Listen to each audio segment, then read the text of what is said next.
Telangana RRR alignment భూ నిర్వాసితుల ఆందోళన. రీజనల్ రింగ్ రోడ్డు కోసం భూములు ఇచ్చేది లేదని, తమకు ఆధారంగా ఉన్న కొద్దిపాటి భూములను లాక్కుంటే ఎలా బతకాలి అని తెలంగాణ రైతు సంఘం ఆధ్వర్యంలో రంగారెడ్డి జిల్లా కల్వకుర్తి నియోజకవర్గం ఆమనగల్లు పట్టణంలోని శ్రీశైలం జాతీయ రహదారిపై రైతులు ధర్నాకు దిగారు. ఈ సందర్భంగా వారు మాట్లాడుతూ తాతల కాలం నుంచి వస్తోన్న భూములను కోల్పోతే తమకు జీవనోపాధి లేకుండా పోతుందని, భూములు ఇచ్చే ప్రసక్తే లేదని ఆందోళన చేశారు. పట్టణ కేంద్రంలోని MRO కార్యాలయం చేరుకుని తహసీల్దార్కు వినతి పత్రం అందజేశారు. ఆమనగల్లు మండలంలోని వివిధ గ్రామాల రైతులు రోడ్డుపై నిరసన వ్యక్తం చేశారు. స్థానిక ఎమ్మెల్యే కసిరెడ్డి నారాయణ రెడ్డికి వ్యతిరేకంగా నినాదాలు చేశారు.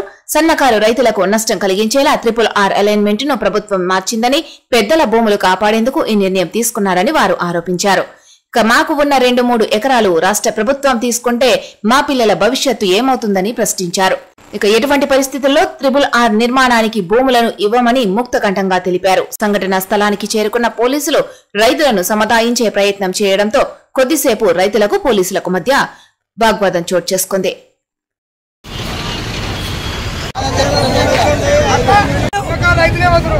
కేవలం 1 ఎకరా 5 ఎకరా ఉన్న భూములు మొత్తం ఇది అవుతుంది.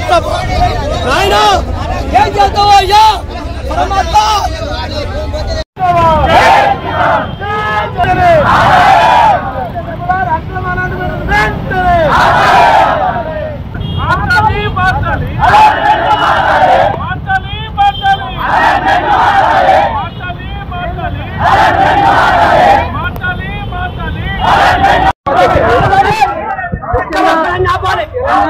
ప్రభుత్వం ముందు ఒక రోడ్డుని ఇంకొక అలాట్మెంట్ను ప్లాన్ చేసింది.